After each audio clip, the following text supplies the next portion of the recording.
Hi everyone, welcome back. So today I'm going to be renovating my old build from 2020. So this is what I'm working with. I'm not even sure why I still have it. And I'm going to transform it from this to this. To start off, it's just really plain. My landscaping is really bad. I've got this weird roof situation going on. I don't even know why I still have this build. Anyway, I'm just going to reinvent the outdoor part of it first, delete everything. So I'm going to start off with the pathway because this is a really good basis for landscaping.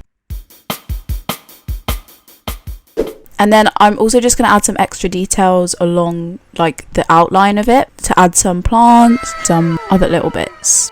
So since this video is about me renovating an old house that I built in 2020, I thought I could also just talk a little bit about like the 2020 Bloxburg era. And I feel like it was actually really, like, it was iconic, but it's also really embarrassing looking back, my builds specifically, because first of all, I couldn't build back then, as you can clearly see from this house that I'm having to renovate. And also everything was linen and seashell, and that was literally it. And then for textures, I used to like use minimal textures or just really weird ones like this, where I use this really weird stone pattern. I don't know, it was just a really weird time for building. I also just think it's really funny looking back because everything now is really different, especially because I think recently everyone's wanted to build things that are as realistic as possible. I feel like that's kind of the new trend, especially now that we can pretty much build anything we want because of basic shapes and stuff. But back then the whole trend was like maximalist, like building, especially the interiors. So everything was just like to do with cluttered, like how cluttered could your build be and how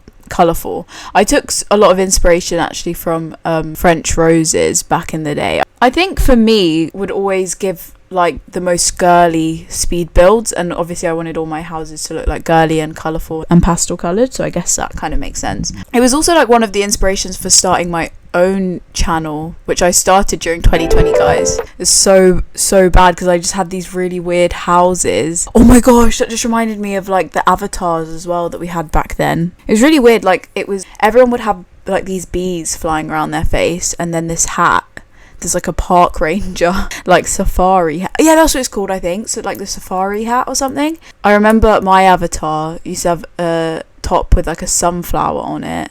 I don't know, it was just really cringy looking back at it. Really funny at the same time. This video is probably going to make a lot of you guys watch my old videos, so just prepare to be like really icked out and cringed out.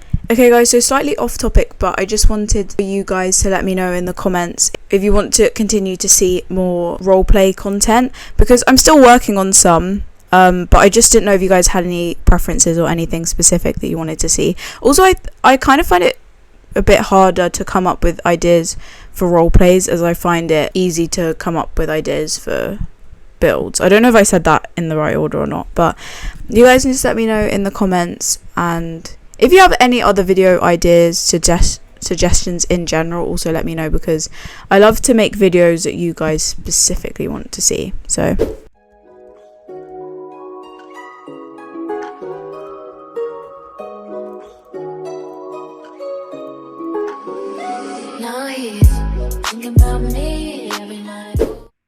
now I'm just going to repeat this same thing with the plants on the other side.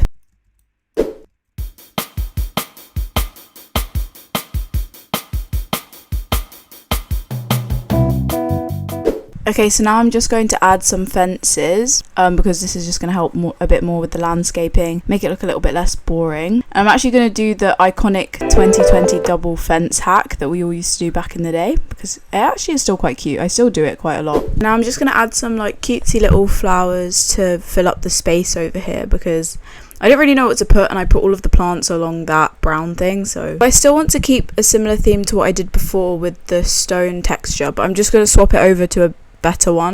And then next I'm just going to sort out this terrible roof situation that I've got going on, because it's just not looking very nice. I don't really know why I overlapped the roofs like that. Well, actually the issue was that I didn't overlap them. Make sure that I overlap them but properly, so it looks a lot nicer. So I want to actually make a more interesting shape for the house, because I feel like it looks a bit too flat right now, and I think this will also help me because I'll be adding some more overlapping roofs, so it will also give it a little bit more like dimension and all of that stuff, because it was looking a little bit like flat at the front. My general rule when I build is that every wall is about like 3 walls long, and that one was about 6. So I never actually really build 1 floor houses anymore, so this was actually really fun to build because it's just very different, and it's also really cute. I actually might start doing this a bit more now. I think the last time I probably built one was in 2020, because after that then I just ended up buying all of the game passes and I never looked back. So oh my gosh, that's what I can do like a no game pass house. That would be fun. So this is still looking a little bit too flat for my liking. It's definitely better, but still a little bit flat. So I think I'm going to edit this part of it to have like another little bit that pops out, so that it can just be a bit more structural, like even more structural, and add a bit more depth. Guys, that's actually one of my biggest building tips, is like if your houses ever just look like they're a bit plain, just keep adding like little bits. I don't know what to even call them, just like extra little bits of wall, as I've just done. Like, I guess you guys can see what I've done, and then it really helps, because it just gives a bit more, like a little bit of something extra. But this is really actually starting to come together. It's giving like cutesy woodland bungalow, mystical, magical. So now I'm just gonna finish off adding some final touches and little details, especially to this part by the front door, because I guess it's the only blank space and it kind of looks a bit awkward. But overall, guys, it's actually really fun, like taking a trip down memory lane about 2020 Bloxburg. I actually kind of miss it a little bit, because this public servers back then, like now I hide away in private servers, because the public servers used to be really fun and everyone was role playing all the time and building each other's houses, and it was actually, I guess it's because we were all bored, but it was actually really fun. And now if you go in a public server, it's just really dead, like nothing's ever really happening. So I just go in my little like neighborhood now, because I'm just like, oh, I don't really want to go in public server, it's too awkward. I don't think it's anything to do with Bloxburg's like popularity going down, because Bloxburg is still extremely popular. I just think that it's just not so fun anymore. So that's just my opinion though.